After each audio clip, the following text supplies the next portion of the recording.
Shedeur Sanders got a full week of practice, and this was his first start against the 14th ranked defense, by the way. I don't know why everyone keeps acting like the Raiders defense is bad. Go look with the stats. They're 14th ranked. They have some dude named Max Crosby. I don't know. Is he good at football? I have no idea. First round pick Tyree Smith out of Texas Tech. Lots of dogs on this defense, but it seemed like Shedeur Sanders looked poised. He looked calm. He looked cool and collected. Now we're going to have Mr. Chase Daniels. Is that his name? Chase Daniels, former NFL quarterback. He's going to break down some of these things for us and kind of go through it. I was looking for my man Kurt. I don't think Kurt has posted yet. It is Thanksgiving week. By the way, happy Thanksgiving. You're probably going to be watching this during Thanksgiving. So I hope you have a phenomenal turkey time. But let's get right into it, Chase Daniel. First and second down against this Raiders defense, a lot of run, right? Third down, you get to it and long because their offensive line has not played well. He made them pass. And when you're throwing the football like that, only on third down, it's really hard to get in a rhythm. There's no under center drop back game. There's none of that stuff. Here's another third down play right here. And they're just running between the sticks. I mean, it's pretty simple. You're going to bring this guy in motion. You're going to come up set. He's going to have a deep corner route, which is what you call pylon, and he's going to have an over route. So you just read it right to left, right? So here's number one, the deep play. And, as a rookie quarterback and as a guy in his first career start, you're going to get the ball out quick. So really, that's maybe an alert. That's probably what they're telling you in the coaching staff meeting. Then you're going to read low to high. So you're going to have 1 to 2. This is an 18-yard over route. This should get to 6 yards or so. However, the problem is when we run this play, that is the first down marker. So it's third and long. You're short. And what you want to do as a quarterback, you have a pretty good pocket right here, one of the few good pockets. You want to make sure that you draw these defenders in, right? So these are the guys you want to get up. But as soon as they go cover 2, I thought he did a really nice job of just getting the ball to him early. And to have him have a chance at least to run after the catch. And it's just a good job by the Raiders team of rallying, tackling, but you're going to go here. I just give me something past the stick. So people are going to look at this and say, hey, Shedeur, all right, you're getting the ball to him. I like the mechanics, though. This is exactly what you want to do. If this guy is open right here and he's just doing what he's coached, 1, 2, 3, hitch ball. Good mechanics, good base right there. And you can't really hold on to the ball because it's cover 2. I do want to come in here for pause. I do want to come in for a second. When he talks about hitching, right? That's when you see a lot of times they get the top of their drop, and when you top of the drop and they load on that back foot and they go ahead and release. That's when you hear about the term throwing in rhythm, right? And finding certain throws. You have to understand that sadly, football isn't like Madden. You can't just press X and you're gonna immediately throw. You have to throw in certain windows of your mechanics, right? So just because he's setting up and he's on drop 2, well, if he's on drop 2, the weight isn't centered where it needs to be. So that hitch probably is your first big opportunity. 1, 2, 3 at the top of your drop to have your chest open, everything good, be able to step through and have clean mechanics. So just something interesting to think about. Good job of getting up there, controlling the line of scrimmage, handling all the other stuff outside of actually just like getting completions. But this is exactly what you want to do. On 3rd and 8, you have a 6-yard hitch, 6-yard completion. See how he goes 1, 2, 3, hitch ball, and the ball's there already before he's out of his break. So on tape, whatever, it's not getting the first down. He's doing his job, right? I mean, you could honestly hold it right there, but the way the game had been going, you got Max Crosby stuff. I'm good with that. That's his first progression. You're probably not reading through the alert. All right, next play. Hold on, Grant. Let's go back. 3, 2, 1. All right, next play right here. 2x2 formation. I do like these tight splits, right? But here's what the Ravens did to Shedeur last week. They ended up. Okay, so again, I'm not Coach Tings, but just to give you a little bit of context, because people oftentimes when they're watching this, they already know what these mean. So tight splits, right? Now, tight splits, not only what they do, but what are they, right? You have these tight ends here, and then you have a tight or split. So sometimes you see this with a bunch, right? A bunch is 3 receivers that are tight together. But what this it can often do, as you see the defensive backs, look at where they have to play. Now, this is, I think, going to be a bit of a cover 3 or a cover 1 look. So they're kind of just guarding or cover one. So they're kind of guarding and being safe and making sure that they're taking care of the sticks, right?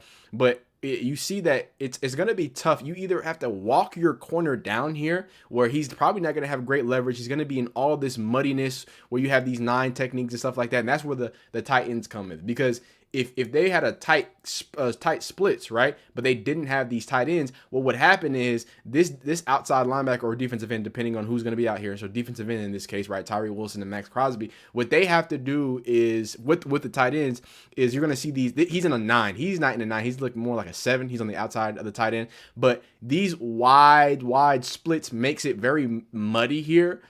It makes it muddy for these defensive backs, whether to get caught up, to be in a bad spot, to lose leverage, right? So this is it's a smart, savvy thing to force the defense to respond and force them to put in specific situations. Like hypothetically, with this situation, if Gage is running this little speed out here, you have a built-in cushion right here. That's going to be hard for him to make up this ground. You got Jerry Jeudy when he's not fumbling the ball, who probably is going to be able to make a move right here. Or better yet, if this linebacker's coming, he can sit right here on this Raiders logo and be pretty open and not have a lot of threats against him. So the tight splits, that's what they do, and obviously this is what they are. You're more tight than being out wide, and then the tight ends kind of insinuate that, forcing certain leverage and also forcing certain lineups from the defensive side as well. Putting so many people in the box. There's 7 right here, and this offensive line, I'm telling you, that struggled. This is second down.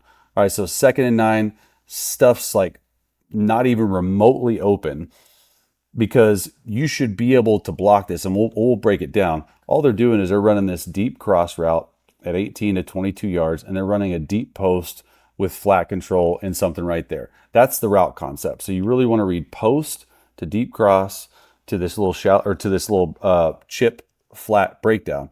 However, he doesn't even get a chance to do that because the line is sliding all opposite ways. So this is 2nd and 9. First of all, it's really cover 0. But if you have 2 tight ends in, you should be able to block. So here, let's break it down from this view. Max Crosby, all right, this guy. He's a down lineman. He's a down lineman. Let's clear it. Down lineman, down lineman, down lineman, down lineman. All right, so this is linebacker. This is linebacker. This is safety. You have 5 guys, maybe 6 to block 7. Here's what should never happen is these guys should never come through the A-gap, right? If you have 44 and you need to make a call to put him on Max Crosby, 78 needs to slide to here. You can't let these 2 guys come scot-free. Like that's just not the way. And lucky this didn't get picked off, but I just didn't like the protection plan. You have this guy free, 10 has to have here. How are you letting this guy come through the A-gap, right? You need to block out. You need to make a call. You need to have something in the toolbox of Shedeur. Now, remember, this is 2nd and long. So this is 2nd and 9. And then here's the next play on 3rd and 9. This is the very next play. This is the money play. Hey, empty protection, empty formation. They go up there again and put 7 guys at the line of scrimmage. By the way, this is that bunch I was talking about. Again, most of y'all know what a bunch is, but just in case. So what does Shedeur do? Let's see it, right? Here we go. Making a play and empty and says, hey, you know what? Instead of just throwing it away, I'm going to throw a bomb down the field. You can't coach this. You can't coach this. So I guarantee you Shedeur was like, you know what? My offensive lineman, I can escape to the right. They didn't end up blocking for me. Where is my deep shot down the football field? And for him to be able to do this in scat protection is unbelievable. You really want to, in this cover 0, which they did, they saw this from the Ravens, and they said, hey, you know what? We're going to challenge Shedeur to end up doing this. It's a 3-level vertical read. Out-breaking routes versus cover 0 is great. This is really difficult to do. It's about leverage. Cover 0 is typically a man 5-man protection. They're bringing 6. All right, so you got a guy here, guy here, guy here, guy here, someone here. You shouldn't let them come through the A and B gaps. Shedeur has the right frame of mind. What they're doing again, right? Look at this. They have double A gap mug. He's down, he's down. He's down, he's down. When I say double A gap mug, he's there. Here's what I would want to do. If you know you're going to be going to your right, call a full slide. Like slide that way, right. Go that. Instead of letting guys in the A gap come scot-free. So the center's going there. Center's going here. So if that's the case, you can't let this guy run through. So left guard has to come here. 78, I need you to stay on here. You can't let this defensive tackle go right through the B gap. Out of no. So this was something that I was talking about. I forgot, it was either in the Kurt Warner video or another video I was talking about, and just a core principle of playing offensive line. This is like very elementary offensive line. You need to take away your most immediate interior threat, right? Typically. Now, obviously, if you're sliding in a different direction, that can change, yada yada yada, right? I'm not gonna get to semantics there, but what Chase Daniel is basically saying is like, look, we got numbers here. We have a lineman, we have a number, we have a hat here, we have a hat here. In worst case scenario, if we're sliding this way, then we should have a double team and help, right? We have help here, hat here, and then one-on-one here. What that does, and this is the most important thing. I was talking about being hot, right? What the term being hot means you don't have enough blockers for rushers, right? And sometimes that can happen with a bad slide. Sometimes that can happen with just they're sending a crazy blitz, right? But you would prefer to be hot from the edge because, you know, it takes a lot more time to get from out here to here than it does straight from the A gap. Internal pressure, oftentimes you don't see it a lot because, again, the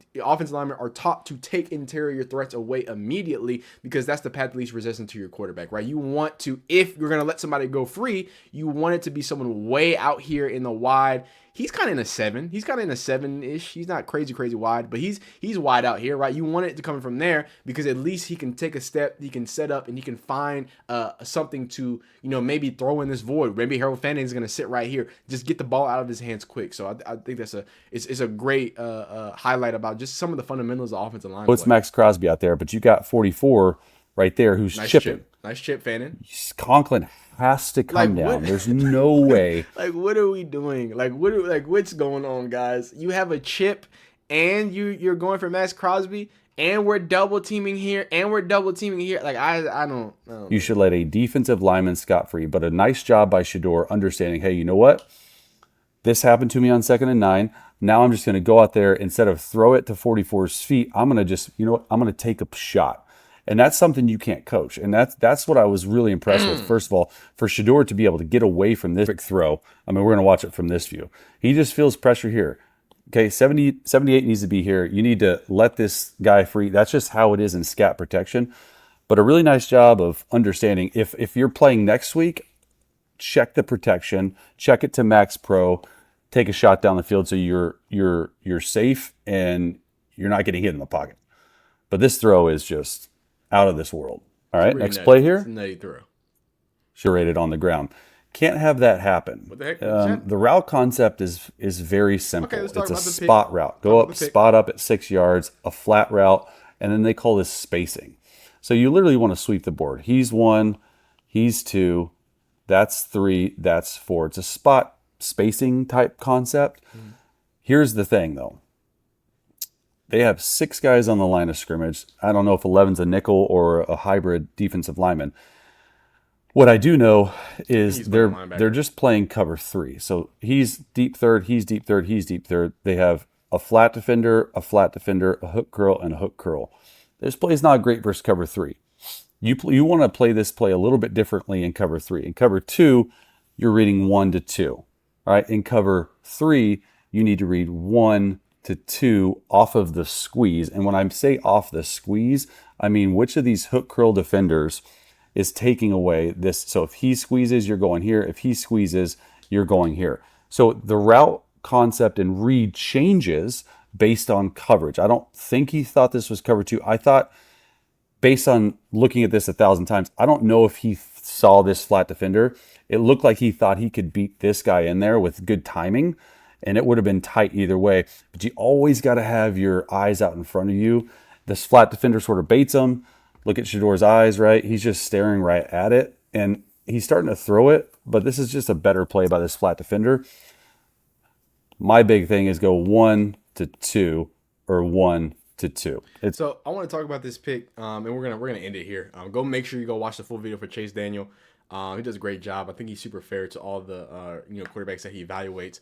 Upon seeing this, even me as a Shedeur fan, I was like, dang, that's a bad pick. But rookies make bad picks. But then you see it, like to Chase Daniel's point, if Shedeur is reading this quickly and hit all his hey, get the ball out, I'm sure that was written on a sticky note on his locker. Get the ball out of his hands. I'm sure that's what was on his mind. So what he sees there, like to his point, is like, hey, I know I got the ball skills to do this and beat that, and we're going to be okay. But then what happens is this linebacker actually gets out there, and he kind of shows that, hey, I'm going to take away this flat away from you, right? And he kind of pointed that out. Hey, look at where the linebacker is actually going out to the flat. So if he's expecting this linebacker to keep flowing out here, that's that he immediately sees him leave his sight of view. Boom, I'm going to hit this ball right now. But just again, a better play by this flat defender. Better play by the flat defender. He starts going that way, keeps his eyes on the quarterback, comes right back to My big thing is, and like Chase Daniel says, the biggest point there is he needs to be able to just go ahead and get off that, maybe feel a little more calm, but he's a rookie. He's figuring things out. He's doing rookie things, and obviously done something that no other rookie for the Browns have been able to do in a very, very long time, since 1995. So y'all let me know how y'all feel down below in the comments. Comment down below what type of content you want to see next. Like the video if you like it, dislike if you don't. Subscribe if you like football content. Sorry, I did that on my other channel. I ain't supposed to say that over here. I was supposed to say that on the other channel. But yeah, man, let me know if y'all want to see anything else particularly. And more importantly, happy Thanksgiving. Have a great one. Peace.